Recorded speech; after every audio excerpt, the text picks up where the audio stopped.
ಹಂಸ delicious recipes ಚಾನಲ್ಗೆ ಸ್ವಾಗತ. ಇವತ್ತಿನ ವಿಡಿಯೋದಲ್ಲಿ ಆಲೂಗೆಡ್ಡೆನ ಬಳಸ್ಕೊಂಡು ತವಾ ಫ್ರೈ ರೆಸಿಪಿ ಮಾಡೋದು ಹೇಗೆ ಅಂತ ನೋಡೋಣ. ಇದಕ್ಕೆ ಒಂದು ಮಧ್ಯಮ ಗಾತ್ರದ ಆಲೂಗೆಡ್ಡೆ ತೊಗೊಂಡು ಅದರ ಸಿಪ್ಪೆನೆಲ್ಲ ನೀಟಾಗಿ ತಕ್ಕೊಂಡಿದ್ದೀನಿ. ಇದನ್ನು ವೃತ್ತಾಕಾರವಾಗಿ ನೀಟಾಗಿ ಗುಂಡಾಗಿ ಕಟ್ ಮಾಡ್ಕೋಬೇಕು. ಸ್ಲೈಸಸ್ ಸ್ವಲ್ಪ ದಪ್ಪ ದಪ್ಪನೇ ಇದ್ದರೆ ತಿನ್ನೋದಕ್ಕೆ ಚೆನ್ನಾಗಿರುತ್ತೆ.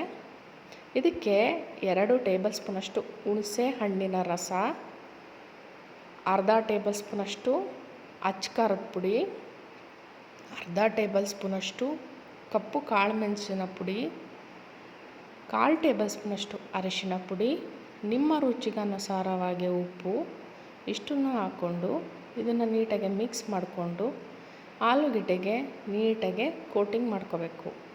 ನೆನಪಲ್ಲಿ ಇಟ್ಕೊಳ್ಳಿ, ಇದಕ್ಕೆ ಯಾವುದೇ ಥರ ನೀರನ್ನ ಆ್ಯಡ್ ಮಾಡಬಾರ್ದು. ನಾವು ಹುಣಸೆ ಹಣ್ಣು ನೆನೆಸಿರುವಂಥ ರಸದಲ್ಲೇ ಈ ಉಪ್ಪು ಖಾರ ಎಲ್ಲ ನೀಟಾಗಿ ಮಿಕ್ಸ್ ಮಾಡಿಕೊಂಡು ಆಲೂಗೆಡ್ಡೆಗೆ 2 ಸೈಡು ನೀಟಾಗಿ ಕೋಟಿಂಗ್ ಮಾಡಿಕೊಂಡು ಸೈಡಲ್ಲಿ ತೆಗೆದಿಟ್ಕೋಬೇಕು. ಇದು ನೆನೆಬೇಕು ಅನ್ನುವಂಥ ಅವಶ್ಯಕತೆ ಏನೂ ಇಲ್ಲ, ದಿಢೀರಂತ ಮಾಡ್ಕೊಬಿಡ್ಬೋದು. ನಂತರ ಒಂದು ಪ್ಯಾನ್ ತೊಗೊಂಡಿದ್ದೀನಿ. ಪ್ಯಾನಿಗೆ 2 ಟೇಬಲ್ ಸ್ಪೂನಷ್ಟು ಎಣ್ಣೆನ ಹಾಕ್ಕೊಂಡಿದ್ದೀನಿ.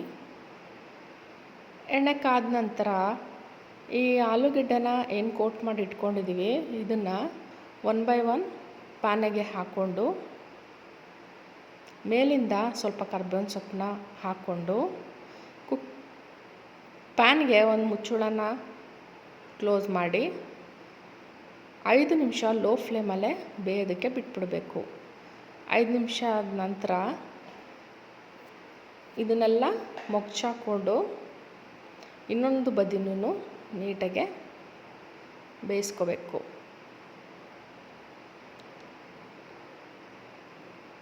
ಅದು ಬೆಂದಿದೆಯಾ ಅಂತ ಈ ರೀತಿ ಚೆಕ್ ಮಾಡಿಕೊಂಡ್ರೆ ಇವತ್ತಿನ ಸೈಡ್ ಡಿಶ್ ರೆಸಿಪಿ ಊಟಕ್ಕೆ ರೈಸ್ ಜೊತೆನಾದರೂ ಸೈಡ್ ಡಿಶ್ ಆಗಿ ಉಪಯೋಗಿಸುವಂಥ ಆಲೂ ಫ್ರೈ ರೆಸಿಪಿ ರೆಡಿಯಾಗಿದೆ. ಇವತ್ತಿನ ವಿಡಿಯೋ ಇಷ್ಟ ಆಗಿದೆ ಅಂತ ಭಾವಿಸ್ತೀನಿ. Thank you.